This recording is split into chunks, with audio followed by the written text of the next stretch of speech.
A'udhu billahi minash shaitanir rajim. Bismillahir rahmanir rahim. Surah Al Kahf, ayahs 27 to 31. Bismillahir rahmanir rahim. Watlu ma uhiya ilayka min kitab rabbik la mubaddila li kalimatihi wa lan tajida min dunihi multahada. This is ayah number 27. And convey to the world whatever has been revealed to you of your sustainers writ. There is nothing that could alter his words, and you can't find no refuge other than with him. This takes us back to the first verse of Surah Al Kahf. Alhamdulillahillazi anzala ala abdihil kitaba wa lam yaj'al lahu iwaja. When Allah says that He has revealed His book onto His slave and has not kept any deviance, any deviation in it. And here again Allah Ta'ala is stressing that point. He says, you pass on the message which has been given to you from your sustainer, from your Lord, and no change should take place. Now, why is Allah saying that? The reason is that there were a lot of demands made to the prophets, especially the Prophet Muhammad sallallahu alaihi wasallam, from the non-believers who wanted some alteration in the message of God because it didn't suit their needs and their lifestyle. So they were demanding a compromise, change it a bit, create a modification to suit our needs. And same has happened to other prophets like Hazrat Yunus alayhi salam. If you read Surah Yunus in ayah number 15, the people of his town, they very clearly say, bring another Quran or make some amendments to this one. And this is part of the human insolence, that instead of adjusting our life to the message of Allah, to the Quran, we try to accommodate the message to our needs and desires. We want to pick and choose from the message of Allah, or we want a bit of alteration. And that has happened before in other religions.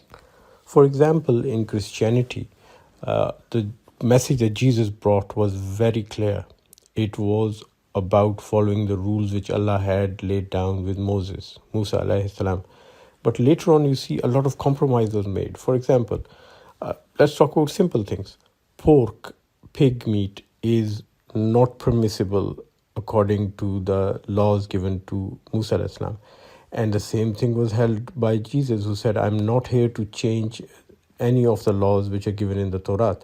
But later on, people demanded, they said, look, bacon and pork, it's part of our food, it's part of our diet. We can't compromise on that. So can you not just say it's no big deal? And the people who were preaching after Jesus, after Isa alayhi salam, they made that compromise and they said, yeah, it's okay to have pork. And same happened with circumcision. They said it's very inconvenient. And St. Paul, he said, it's okay. You don't need to be circumcised. And St. Peter had a big argument with St. Paul over it. And he stopped talking to him. They were not on talking terms for a long time because of these changes which were introduced. But these were demands made by the people. And more recently, the whole concept of marriage has been thrown out of the window. And the church has said that if a man and a woman are truly in love, they can live together without marriage. Allah has, na'uzubillah, no objection to it. So the whole institution of marriage has been chucked out of the window to suit the needs and lifestyles of the people. So according to the church now, adultery and promiscuity is only a sin if you don't really like it, but you're doing it. If you are in love and you really want to do it, it's not a sin anymore. And that is a big deviation. It's an image in the religion, as is the image of eating pork, as is the image of not circumcising. وَاصْبِرْ نَفْسَكَ مَعَ الَّذِينَ يَدْعُونَ رَبَّهُمْ بِالْغَدَاةِ وَالْعَشِيِّ يُرِيدُونَ وَجْهَهُ وَلَا تَعْدُ عَيْنَاكَ عَنْهُمْ تُرِيدُ زِينَةَ الْحَيَاةِ الدُّنْيَا. And contain yourself in patience by the side of all who at morning and at evening invoke their sustainer, seeking his countenance, and let not your eyes pass beyond them in quest of the beauties of this world's life. So this is the first part of the ayah. Allah Ta'ala is saying that you should contain yourself in patience by the side of all those people who are invoking their sustainer, who are worshipping their Allah in the daytime and the night. And don't be distracted or attracted to the apparent beauties and attractions of this world. Now the second part. وَلَا تُطِعْ مَنْ أَغْفَلْنَا قَلْبَهُ عَنْ ذِكْرِنَا وَاتَّبَعَ هَوَاهُ وَكَانَ أَمْرُهُ فُرُطًا. And pay no heed to any whose heart we have rendered heedless of all remembrance of us, because he had always followed his own desires, abandoning all that is good and true. So the second part says, do not pay any attention, do not pay any heed to the person whose heart has forgotten to remember Allah, and he's just following his desires. So the demands by the Quraysh to modify the Quran, to change the message a bit, to create a image, a bit of a deviation, is all because of their own desires. And the word furta is used here, which means abandonment. The desire to have immediate gratification and satisfaction, no matter what the long-term consequences are. So who are the people who are always thinking of Allah and always praying to Allah? Ibn Abbas says that the Quraysh had a very big objection to the people surrounding the Prophet ﷺ, and especially people who were like Bilal Habashi, who was a foreigner and a slave from Habasha, Suhaib Rumi, again another foreigner and a slave from Rome, and Ammar, who was a very poor person, and Khabbab, who again was a poor person, and Abdullah ibn Masud, who was very poor. And the leaders of the Quraysh, they refused to sit with them. They said, these people, these slaves and poor people and lower strata of the society, low socio-economic group, we don't want to sit with them, because they call themselves special, khawas. They are special people. And these people are ordinary, awam, So even today, you might come across this concept in some areas of Islamic teachings.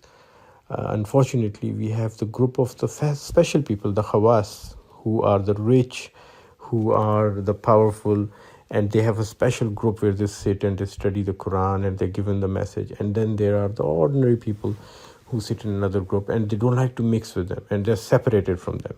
And this is what the Quraysh were like. And they were saying, can you get rid of the riffraff? And then we can sit with these people, with you, and listen to your message. And Allah says, no, these are the people who are the real believers. They are extremely valuable to Allah, because Allah says, Inna akramakum indallahi atqakum. Allah Ta'ala honors those. To Allah, the person most honorable is the one who is more conscious of God, who is afraid of God, and not the person who's got a lot of wealth in the world, a lot of power and a lot of status in the world. So same thing has happened to, again, other prophets. Nuh alayhi salam, the people of his time, they used to say, well, you have got these low-class people who are following you. And Nuh alayhi salam said, I can't push away the believers. And they were like, get rid of these low-class people, and then we'll come and we'll listen to you. And this ayah is coming soon after the story of Ashab Kahf. Now remember Ashab Kahf, these are young boys. Number one, they are not prophets. Number two, they are not scholars of the religion. They are not the bishops. They are not the priests and not the pope. Number three, they are not very rich people. They are ordinary human beings.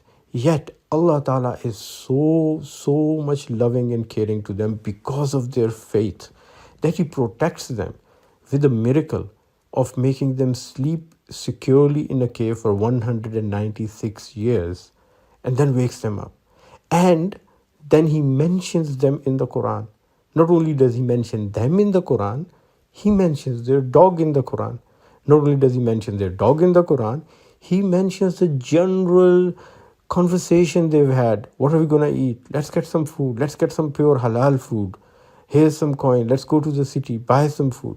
He has recorded all of this mundane, ordinary conversation and elevated their levels for eternity, not just for this world, but for the hereafter. Why? Because of their belief. Allah doesn't need your money. He doesn't care about our status. He doesn't care about our level in the society and the power we yield on the people, because all of that He's given to us. And He can take it back anytime He wants to. And in the next ayah, the message continues. وَقُلِ الْحَقُّ مِنْ رَبِّكُمْ فَمَنْ شَاءَ فَلْيُؤْمِنْ وَمَنْ شَاءَ فَلْيَكْفُرْ. And say, the truth has now come from your sustainer. Let then him who wills believe in it, and let him who wills reject it. Again, a very, very clear concept in Islam. The free will of human being. Allah Ta'ala has made multiple destinies and left them for us to choose. Whoever wants, they can accept the truth and believe in Him, and whoever wants, they can reject, and the consequences are going to be according to their choice. Nobody can ever say that Allah is not kind to them. He is extremely kind. He has given you the best outcomes, and He's given you the choice to reject those best outcomes. And when you end up with the consequences of rejecting the righteousness and the best outcomes, it is your own fault. And then next part, Allah Ta'ala explains what is going to happen if you do not do the right things and you do not accept His message. Inna a'tadna liz-zalimina naran ahata bihim suradikuha. Verily, for all who sin against themselves by rejecting our truth, we have readied a fire whose billowing folds would encompass them from all sides. The word used here, suradik, it means the outer covering of a tent. وَإِن يَسْتُغِيثُوا يُغَاثُوا بِمَاءٍ كَالْمُهْلِ يَشْوِي الْوُجُوهِ بِئْسَ الشَّرَابُ وَسَاءَتْ مُرْتَفَقًا. And if they beg for water, they will be given water which is like molten lead, which will scald their face. How dreadful a drink, and how evil a place to rest. Now, Al-Razi and the Makhshari, they have translated this word muhl as molten lead, and some scholars say it is like lava or molten metal. Once again, we talked about the concept of hell in Islam. And just like in this world, you have got green, fertile lands, and then you have volcanoes and lavas and deep sea vents, which are deep underwater, and boiling water is coming out from them. Similarly, in the life hereafter, Allah has made these beautiful paradise gardens, and then He has made these places where there is fire and when there is darkness.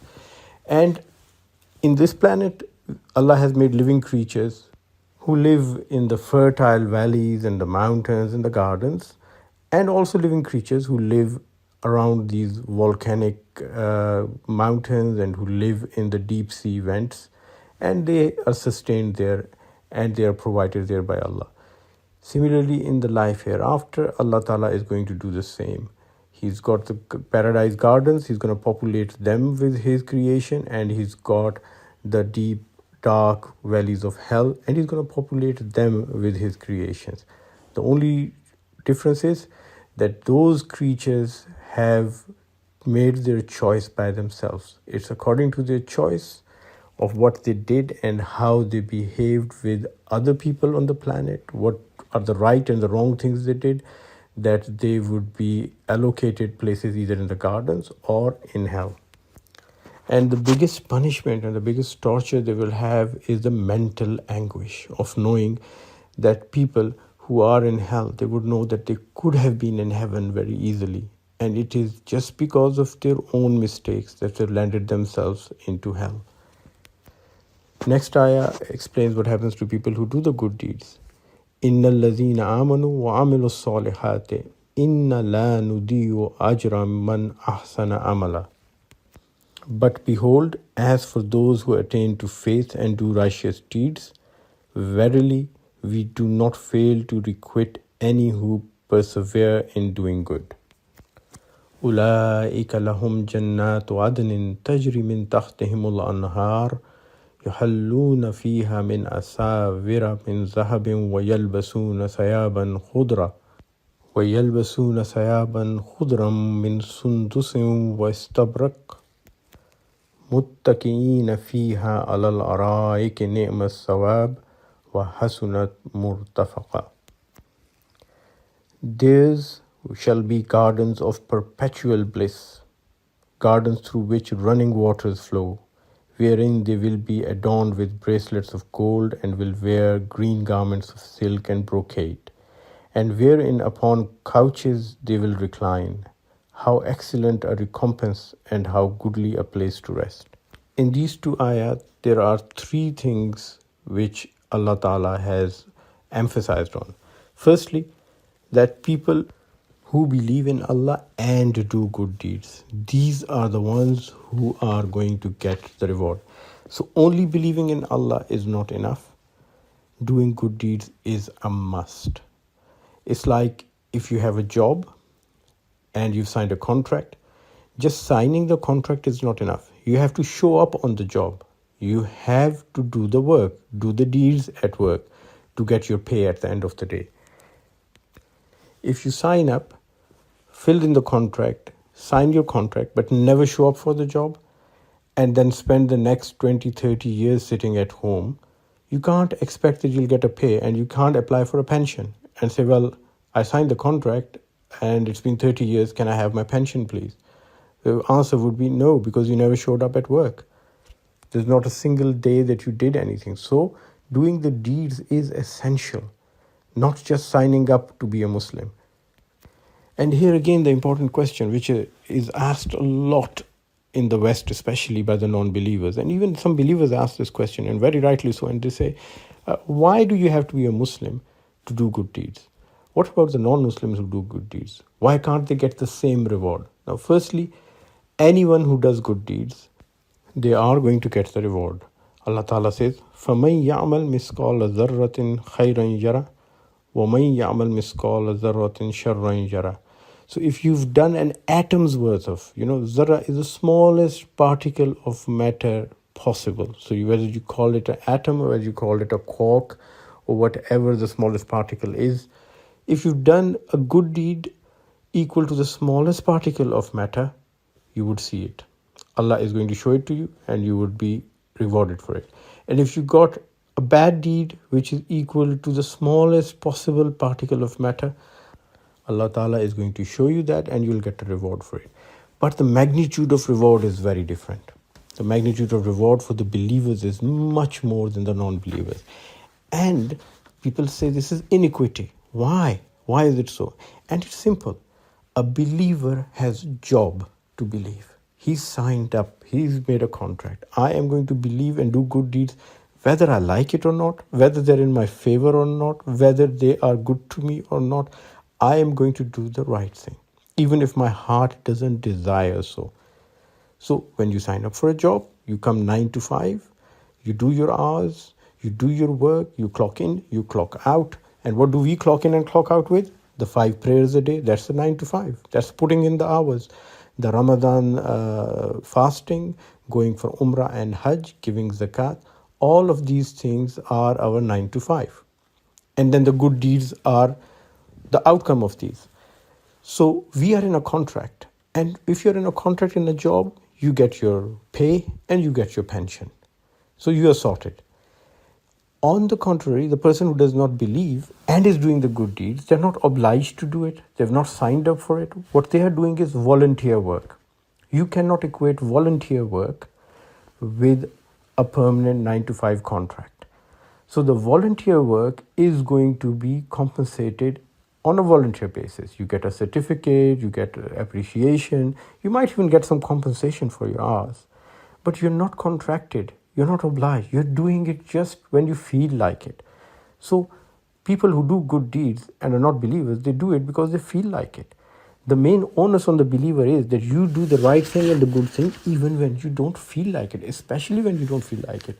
And when you put in the extra effort, it's like putting in the extra hours and you get the extra rate for the extra hours. So Allah Ta'ala gives you many, many times more ajr, more reward for a simple deed you do when you put extra effort into it. Second thing which Allah Ta'ala has mentioned, and Imam al-Razi has specially picked on it, and he said is that there are two parts of the ayah. In one, Allah says that He will adorn the people in heaven with certain things. And the second one, they will wear. So there's a passive and an active term. So very beautifully he describes that some things are going to be already provided there. So they would be a blessing from Allah when the people go in heaven. And the others would be their choice. So they'll have a lot of choice what to choose and what not to choose. So it's not just that Jannat, the gardens of paradise, are like fixed contract of this is what you have, go and have it. No, you'll also be given a choice. You can pick and choose from more blessings of Allah apart from the basic ones which are always provided. And the third thing which I would like to emphasize is that the concept of heaven and hell, we can never fully understand. We do not know what it's going to be like. Allah Ta'ala has created a very different world out there. And people get confused when they try to think of how hell is going to be and how heaven is going to be. It is only going to be understood when we see it. Allah is giving us just hints. He's just giving us a bit of hints and a bit of ideas of what it's going to be like. And I'll give you an example. If you are transported back in time, let's say you go back 2000 years ago, time of Jesus, and you're trying to explain to the people how the world is going to be in 2020. You can only give them some idea. If you try to explain to them the mechanism of aeroplanes and submarines and the rockets going into space and the trains and the roads and the cars and the TVs and the iPhone and the smartphone technology, laptops, computers, web, Facebook, WhatsApp, you will overwhelm them. They will think you are crazy. And their mind would never be able to encompass what you're talking about. They can never envision the world you're describing it to them. It's just too overwhelming. Many of the things would make absolutely no sense to them. So same is the case here. Allah Ta'ala is just going to give us some hints of things that we use in this world, and He's telling us you'll have something similar up there. But the real heaven and real hell, we have no idea what they're going to be like, because our minds cannot understand or comprehend the details of that life hereafter which Allah Ta'ala has prepared for His creatures. Inshallah, tomorrow we'll start with another story of Surah Al Kahf, and this is a story which I call a story of living happily ever after. And this is one of the stories which is very little talked about, the least mention of the stories of Surah Al Kahf, of true friends, and what happens in their life and what their concepts are and how they affect their belief. So inshallah we'll start with that story tomorrow. Till then, please remember everyone in your prayers. Thank you very much. Jazakallah khair for listening. Assalamu alaikum wa rahmatullahi wa barakatuh. A special thank you for everyone who made this effort possible, especially our IT team. Last but not the least, a big thank you and special prayers for the person who started this dawah effort with me but prefers to stay anonymous at present. Please remember us all in your prayers. May Allah reward everyone who's involved in this dawah effort, especially the people who are watching it and listening to it. May Allah reward them in this life and the hereafter. Ameen summa ameen.